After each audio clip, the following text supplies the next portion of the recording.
Afrika yakakomborerwa varume ndachema zvangu. Taura hako mafana, especially yedu Zimbabwe iyi. Yakakomborerwa. Pasi pano hakuna kanyika yekuti every toothpaste yese inodedzwa kunzi Colgate. Taura hako. Ndemuno muZimbabwe chete mekuti ese mawashing powder anoshedzwa kunzi safe. Chitombo pagaya kaipapa. Inizimu ipoint yete ni empty chair and ask kuti ndiani akagara apa isi tichitoona kuti paribe munhu apa. Hatitombogaya isusu maAfrican totongofungidzira kuti tikadya mafruits tobva tatosimba ne1 day. Ife iyoyo chikombera ingawanika topa imbwa dzedu mazita ekuti danger kana spider kana tiger. Imbwa ingaite tiger here amana.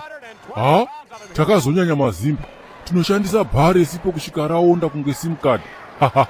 Hatina kana basa nazvo izvozvo. Muno muZimbabwe zvagara zvitongori normal izvi kuti magetsi akaenda tobuda panze pegedhi kuti tione kuti aenda kwese here.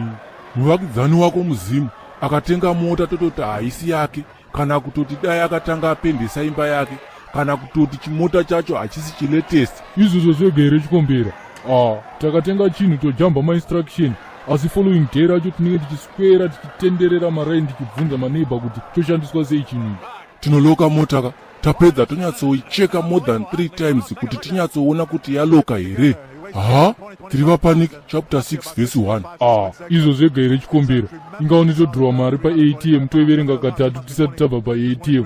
Boy here amana. Tagara tiri mazimba wangu. Ingaoni tobhadhara transport ye50 dombi kuti tinorikavha chipande che2 dombi. Tisi tega munyika yedu tinodzikisa volume yeredhiyo kuti tikwanise kunzwa simewo yenyama iri muporo. Tisizvo cheteka tine makii emota asingakwane muhomwe anoswera akarembedzwa mumaoko. Tagara tisuka tinosiya tabatidza malaitsi mudheni kuti tirasise vavengi. Rasta usazodhibheka futi kuti tisu chete nyika inotambidzana fodya kane doro tisingatambidzane maideas ekutsvaga mari. Amana makuzvinyanya manje ndabva kure ndakakunyararirai mazonyanya manje.